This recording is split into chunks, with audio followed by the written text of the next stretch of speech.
Fala, pessoal! Mais uma vez aqui com vocês o Teologados, e dessa vez a gente tá rindo no meio da abertura do negócio. Porque é madrugada, é quase 2 da madrugada e a gente tá aqui. Quem perguntou? Ninguém. Mas vamos falar do que interessa. E hoje nós vamos falar de um assunto muito pertinente na nossa sociedade como um todo. Nós vamos falar sobre santidade. Santidade, aquela que sem ela ninguém verá a Deus. Sede santos, porque eu sou santo. E todas aquelas outras coisas que você ouve na escola bíblica dominical. Se você acorda cedo no domingo para ir à escola bíblica dominical. Será que você acorda cedo? Ou seu pai te obriga? Será que você é separado, santo, santificado para acordar cedo no domingo? Tá, a gente vai falar de santidade, então a gente tem que começar com o que para falar de santidade? Pecado. Pecado. Pecado é o problema, é aquilo que nos afasta de Deus. A palavra vai dizer lá em Romanos: todos pecaram e foram destituídos, separados da glória de Deus. Entenda muito bem essa palavra: separados da glória de Deus. E não há um justo sequer, não há, senão pela pessoa do próprio Jesus Cristo, que cumpriu a lei e os profetas, não há justo sequer. E pecado nada mais é, a palavra também vai falar isso lá em 1 João, que é a transgressão da lei. E essa lei o homem só quebra por causa da natureza pecaminosa que ele tem.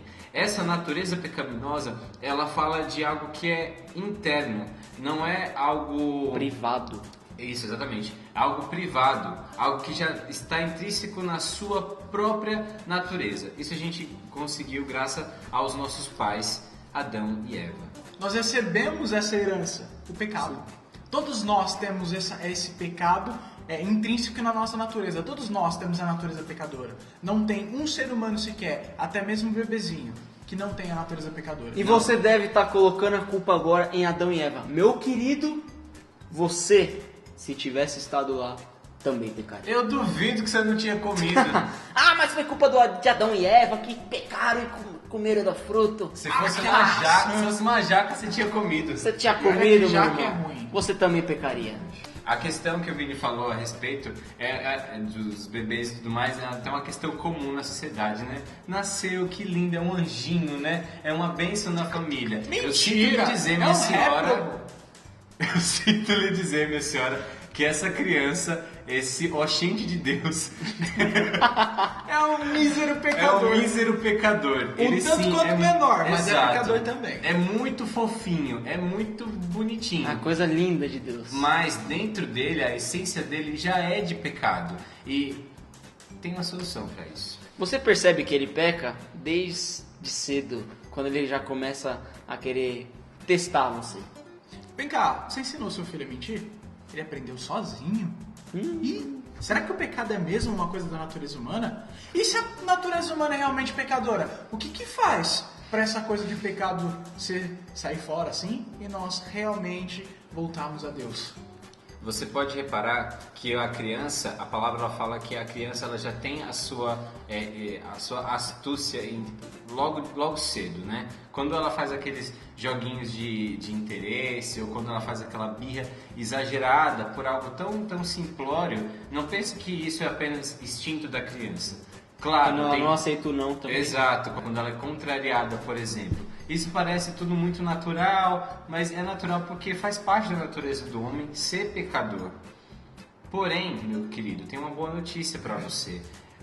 Você primeiro precisa entender esse aspecto de pecado que você carrega dentro de si. Mas você precisa entender também que há uma maneira para você mortificar essa natureza pecaminosa. É um processo longo, mas é possível. Que é a santificação.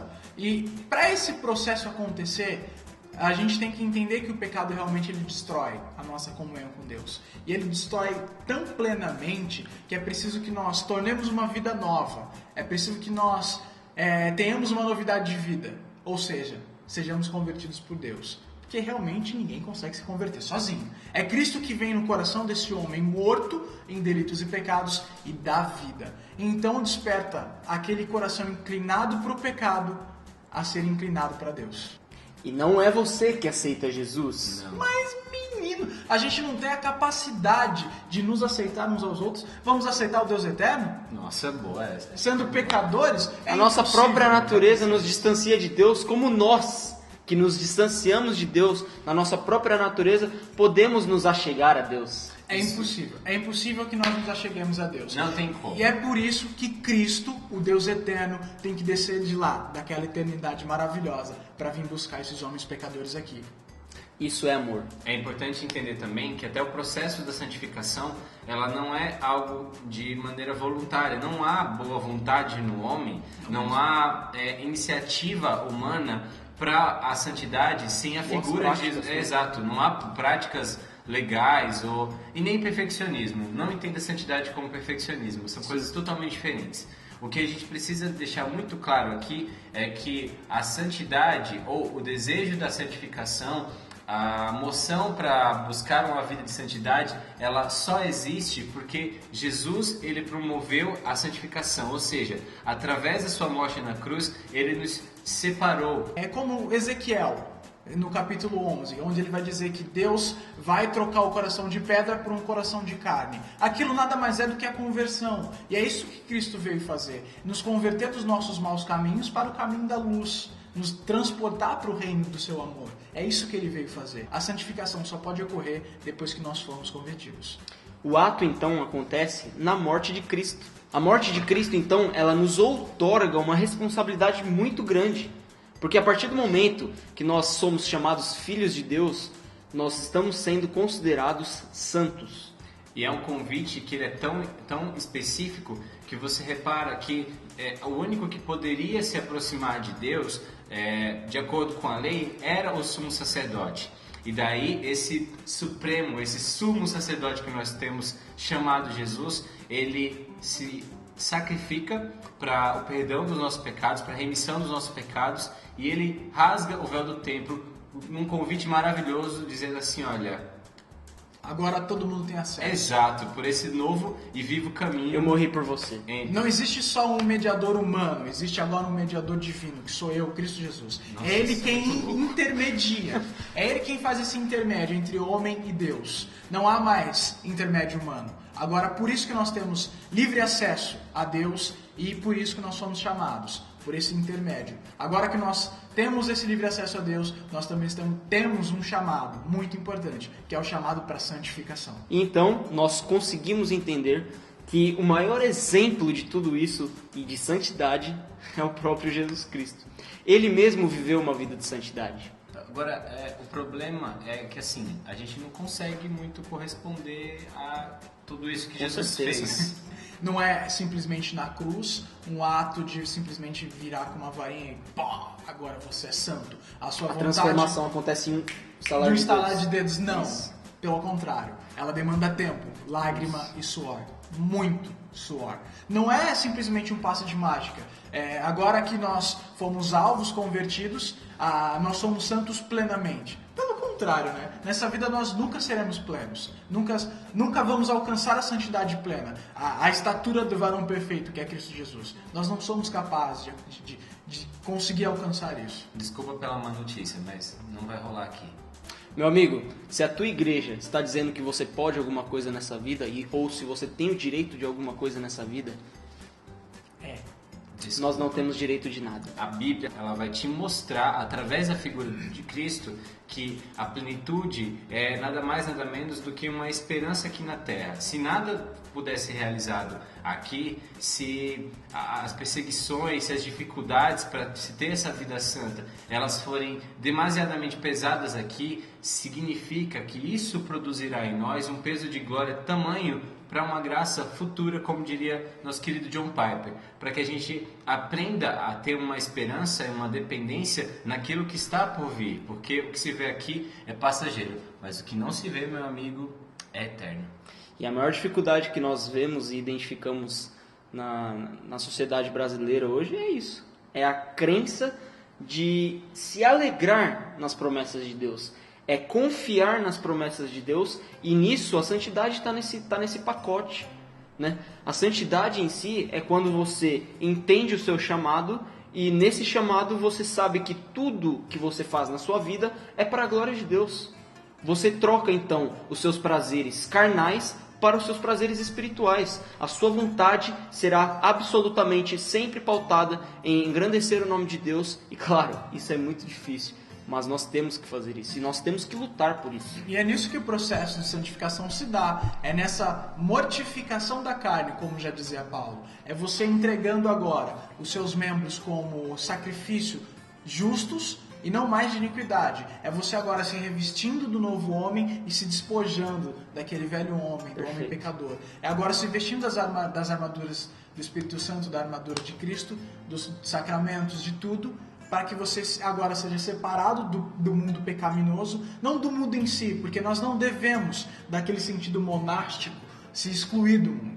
É uma separação não de exclusão, mas é uma separação de diferença. Os meus atos não são mais, não são mais iguais a eles, iguais aos atos deles. O meu desejo de vida, os meus objetivos, os meus sonhos não são mais os mesmos do que o do mundo. Agora, o meu objetivo é viver e glorificar a Deus. Precisa ficar claro nas nossas mentes que o fator externo ele é apenas uma consequência daquela motivação interna.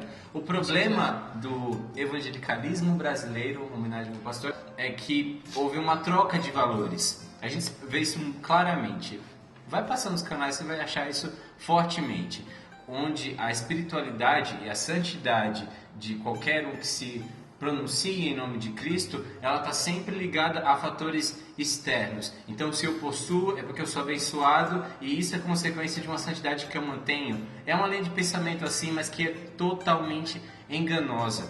A santidade, ela é um fator interno. Por quê? Porque a palavra, ela nos chama a nos examinarmos, a trancarmos a porta do quarto, fazer aquela oração secreta para Deus, antes da ceia, por exemplo, examinar a nossa vida, rever os nossos conceitos, o que a gente tem feito de errado, para aí sim cumprir o sacramento, fazer aquele ritual em memória de Cristo. Entenda, a palavra ela vai te dar métodos, vai te dar maneiras para que você entenda que a santificação ela não tem a ver com aparência. Somos tão tendenciosos à vaidade como qualquer outra pessoa. A diferença está onde? Só Jesus sabe, dentro do nosso coração. Eu posso muito bem estar falando isso para você agora e quando chegar em casa me esquecer de tudo isso. Ou posso ficar com isso martelando na cabeça o tempo inteiro. Entenda, é um fator intrínseco que vai ter consequências externas, mas que precisa de início começar dentro do coração. Caim, antes de cometer o primeiro homicídio registrado na história da humanidade contra o seu próprio irmão Abel, a palavra ela vai contar ali em Gênesis que Deus ele alerta Caim falando da seguinte maneira: o pecado jaz à porta do seu coração, cumpre a você dominá-lo. Ou seja, tanto o pecado quanto a motivação em buscar a santidade são fatores internos. Mas como é que você mede isso na sua vida? A gente, antes de começar a gravar aqui, acabamos caindo no assunto de que tudo é separação. Antes nós estávamos separados de Deus pelo pecado. E agora nós temos que, depois de salvos, nós temos de ser separados do mundo no sentido de servir a Deus em reverência e temor. Você crê que você é realmente convertido? Os seus pensamentos, as suas atitudes, os procedimentos da sua vida, eles têm sido pautados a quem? A você ou a Deus? Você quer glorificar e honrar a você mesmo ou a Deus? Como tem sido a sua vida? Faça uma reflexão. Pense na sua vida, nos seus atos, naquilo que você tem feito todos os dias, na forma como você trata os seus pais, na forma como você trata os seus irmãos, na forma como você trabalha e você trata os seus colegas de trabalho, na forma como você, talvez dirigindo no trânsito, você responde a um ato irresponsável de um motorista. Como que você responde a tudo isso? Quais são os seus atos de fé? As suas práticas? Como que você tem reverenciado a Deus com a sua vida? Como tem sido a luta contra o pecado na sua vida? Tem sido constante ou você tem se entregado aos prazeres e manjares da carne? A luta contra o pecado tem sido realidade na sua vida ou o pecar tem estado com deliberalidade na sua vida? Lembrando que em 1 João diz para nós, nas Sagradas Escrituras, que quem anda em constante pecado nunca conheceu a Deus. Analise sua vida em relação à santidade e à vida com Deus através de uma escala. Você se vê próximo de Deus? Você não se vê tão próximo de Deus? Ou você não sabe? Isso é uma dúvida que, cara, é muito difícil de ser respondida, mas quando nós somos convertidos e nós buscamos a Deus, ou mesmo que nós não estejamos tão próximos, nós sabemos disso, porque nós somos convertidos. E nós devemos saber qual que é a escala da nossa santidade. E isso é muito importante você definir também. Para finalizar, é importante lembrar e ressaltar que nós por si só não conseguimos e não vamos conseguir nos tornar santos plenamente. Mas é certo que no dia do Senhor, naquele dia maravilhoso e glorioso, o qual a igreja tanto anseia, Cristo Jesus nos fará santos plenamente nele. É fato de que nós aqui nessa vida não vamos conseguir, mas quem começou a boa obra certamente a completará, fazendo nós por onde ou não. É Ele quem vai conduzir a nossa vida em santidade. Dentro de tudo isso, pense na sua vida. Jesus é o maior exemplo que nós podemos ter. Ele vai completar toda a obra. Quando nós cremos completamente que Ele vai completar a obra, nós sabemos e confiamos que Ele é o doador de toda a vida e é Ele o mantenedor de nossas vidas. Creia nisso. Jesus Cristo é tudo e Ele deve ser tudo em sua vida. Assim como ninguém vai ao Pai senão por Ele, não há possibilidade de sermos santos se não for por causa dEle. E sem santidade, ninguém verá Deus. É isso aí, galera. Valeu. É isso aí, galera. Valeu. Mais um vídeo. Muito obrigado por vocês estarem aqui conosco. Quem assistiu até o final, curte, compartilha, se inscreve no canal quem não se inscreveu, se inscreve lá na nossa fanpage, segue a gente. Nós somos muito gratos mesmo, porque vocês estão vendo, estão curtindo os nossos trabalhos. E que isso seja para a glória de Deus. E que nós possamos edificar vocês tanto quanto vocês nos edificam. Outra coisa, comente aqui embaixo a sua opinião. É muito importante pra gente. Porque realmente, quando uma pessoa comenta aqui, a gente lê, responde, faz o máximo de esforço possível para que a gente consiga acatar essa opinião e colocar em prática no nosso canal. Então, pessoal, muito obrigado. Que Deus continue abençoando a vida de cada um, a sua vida principalmente. E que você, dentro disso tudo que a gente falou, prossiga para o alvo, que é Cristo. Amém. Amém. Falou, galera! Uhul! Tchau! Graças a Deus. Nossa.